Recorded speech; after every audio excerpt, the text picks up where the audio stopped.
राष्ट्रवादी काँग्रेसच्या पुणे ग्रामीणच्या जिल्हाध्यक्षपदी संभाजी नाना होळकर यांची निवड झालेली आहे। खऱ्या अर्थाने तत्कालीन जिल्हाध्यक्ष प्रदीप गारटकर यांच्या राजीनाम्यानंतर ही निवड करण्यात आलेली आहे। आपल्यासोबत संभाजी नाना होळकर आहे। नाना, काय सांगाल, काल खऱ्या अर्थाने पुणे जिल्ह्याच्या ग्रामीणच्या जिल्हाध्यक्षपदी काय भावना? आमचे सर्वांचे नेते आणि राष्ट्रवादी काँग्रेस पक्षाचे राष्ट्रीय अध्यक्ष आदरणीय अजितदादा पवारसाहेब यांनी मला ह्या ठिकाणी हे काम करण्याची संधी दिलेली आहे आणि म्हणून प्रथमतः त्यांचे मनपूर्वक अशा प्रकारचे हार्दिक अभिनंदन करतो।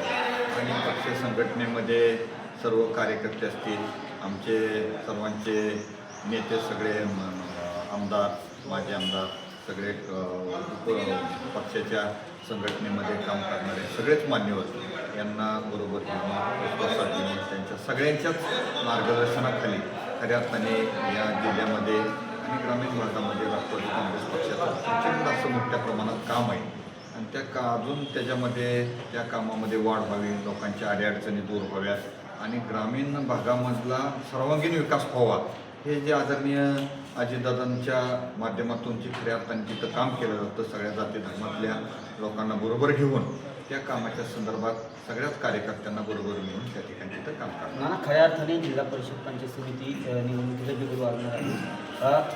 तुमची निवड ही महत्त्वपूर्ण मानली जाते। कशा पद्धतीचे काम असणार आहे, कशी रणनीती असते? जिल्ह्यामध्ये राष्ट्रवादी काँग्रेस पक्षाच्या माध्यमातून खऱ्या अर्थाने गेल्या अनेक वर्षे जिल्हा परिषदचं कामकाज चालू आहे आणि करोडो रुपयाचा निधी राज्याचा असेल, केंद्र शासनाचा असेल, विशेषतः 1,500 कोटीपर्यंतची जे जिल्हा नियोजन मंडळाचं जो निधी, तो निधी आणि जिल्हा परिषदच्या माध्यमातून जो निधी आहे, तो निधी खऱ्या अर्थाने दादाने संपूर्ण जिल्ह्यातल्या सगळ्याच तालुक्याला त्या ठिकाणी देण्याचं काम केलेलं आहे आणि त्याच्या माध्यमातून गावचा सर्वांगीण विकास करण्याचं काम केलेलं आहे आणि म्हणून जिल्हा परिषदच्या माध्यमातून ही पुणे जिल्हा परिषद ही महाराष्ट्रातली एक अग्रगण्य अशा प्रकारची जिल्हा परिषद आहे आणि जे उपक्रम पुणे जिल्हा परिषदमध्ये दादांच्या मार्गदर्शनाखाली, नेतृत्वाखाली राबवले जातात, तेच खऱ्या अर्थाने अनेक उपक्रम हे महाराष्ट्र शासन त्या ठिकाणी अनेक जिल्ह्यामध्ये राबवत असतं आणि म्हणून खऱ्या अर्थाने ह्या जिल्हा परिषदच्या माध्यमातून शिक्षणाच्या संदर्भातलं असेल, आरोग्याच्या संदर्भातलं असेल, कृषी असेल, पशुसंवर्धन असेल,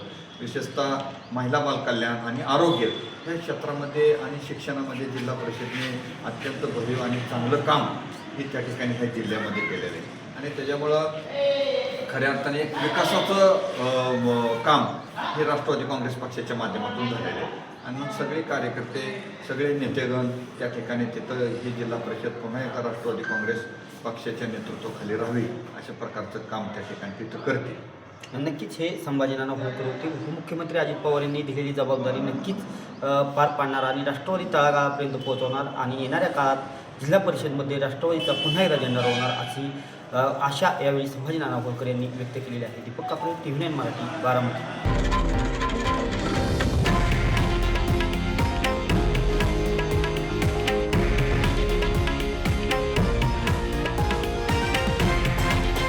हे आहे देशातील नंबर 1 न्यूज नेटवर्क आणि आपण पाहत आहात TV9 मराठी, एकमेव।